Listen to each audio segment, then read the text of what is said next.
उन्होंने किया था। और इस मेथड को क्या कहते हैं? डोबर्नियर्स ट्रायड्स, डोबर्नियर्स ट्रायड्स, या फिर दूसरी तरीके से हम बोल सकते हैं डोबर्नियर्स लॉ ऑफ ट्रायड्स। ठीक है, अब इसमें क्या किया गया, देखो अगर हम 3 एलिमेंट्स को लें, ठीक है, जिनका क्या हो, प्रॉपर्टी लगभग सेम हो, ठीक है, तो हम अगर उनके एटॉमिक वेट्स देखेंगे तो दोनों कॉर्नर वाले एटम्स के एटॉमिक वेट का जो मीन होता है, ठीक है, एवरेज वेट होता है, वो सेंटर वाले एटम का एवरेज वेट होगा, सेंटर वाले एटम के वेट के लगभग बराबर होगा। ठीक है, दूसरी भाषा में कहें तो अगर हम 3 एटम को कंटिन्यू फॉर्म में उनके बढ़ते हुए एटॉमिक नंबर के फॉर्म में रखें, ठीक है, तो बीच वाले एटम का एटॉमिक वेट जो होगा दोनों साइड वाले एटम के एटॉमिक वेट का एवरेज होगा। ठीक है, मान लो जैसे A, B और C 3 एलिमेंट्स हमने एटॉमिक वेट के बढ़ते हुए क्रम में रखा, ठीक है, एटॉमिक वेट के बढ़ते हुए सीक्वेंस में रखा, तो A और C का जो वेट होगा, ठीक है, A का वेट और C का वेट, उसका जो एवरेज वेट होगा, ठीक है, वो B के वेट के बराबर होगा। ठीक है, तो A और C की जो एवरेज प्रॉपर्टीज होगी वो B की प्रॉपर्टीज के बराबर होगी। यही क्या है, लॉ ऑफ ट्रायड्स है। ठीक है, यही लॉ ऑफ ट्रायड्स है। जैसे इसका एक एग्जांपल देखते हैं हम, लिथियम, सोडियम एंड पोटेशियम। ठीक है, लिथियम का वेट कितना होता है, 7 होता है, पोटेशियम का वेट कितना होता है, 39।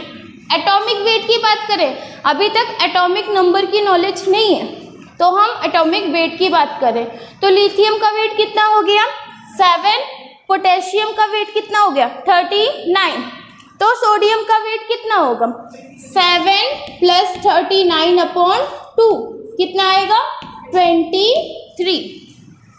ठीक है, 23। मतलब आपके अगर एटम्स को ऐसे अरेंज किया जाए उनके एटॉमिक वेट के बढ़ते सीक्वेंस में, तो बीच वाले एटम का एटॉमिक वेट जो होगा दोनों एटम्स के एवरेज एटॉमिक वेट के बराबर होगा, और बीच वाले एटम की प्रॉपर्टीज भी जो होंगी दोनों की बिटवीन प्रॉपर्टीज होंगी। ठीक है, जैसे मान लो लिथियम, सोडियम, पोटेशियम तीनों की बात करते हैं, रिएक्टिविटी की बात करते हैं। ठीक है, तो अगर लिथियम और सोडियम, लिथियम ज़्यादा रिएक्टिव हो सपोज और पोटेशियम कम रिएक्टिव हो, तो सोडियम क्या होगा, इनके इंटरमीडिएट रिएक्टिव होगा। ठीक है, मान लो ऑक्सीजन से ऐड होने की कैपेसिटी लिथियम की ज़्यादा हो और पोटेशियम की कम हो, तो सोडियम क्या होगा, बराबर, मतलब इन बिटवीन रिएक्ट करेगा।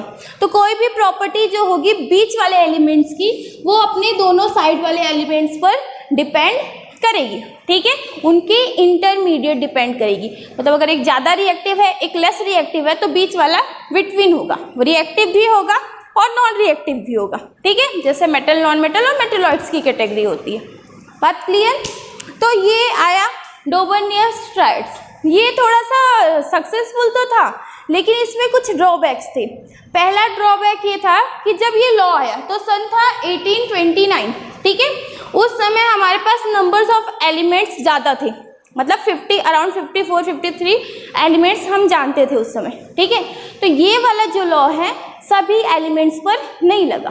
ठीक है, और उस समय हमको ये भी पता था कि और भी एलिमेंट्स हो सकते हैं, दोनों कंडीशन, हम जितने एलिमेंट जानते थे उसके बाद हम ये भी जानते थे कि और भी एलिमेंट्स हो सकते हैं।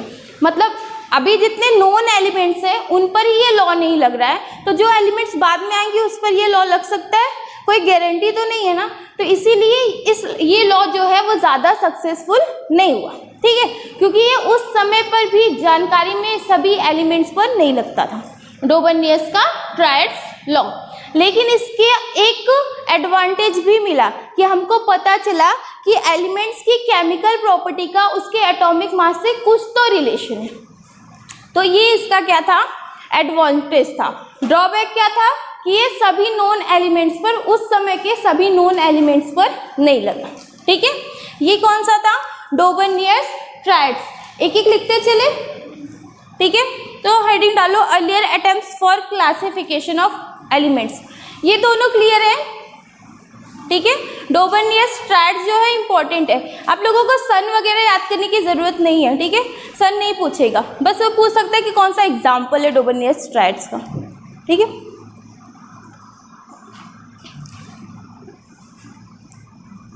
Earlier attempts for classification of elements, पहला है ट्रेडिशनल मेथड,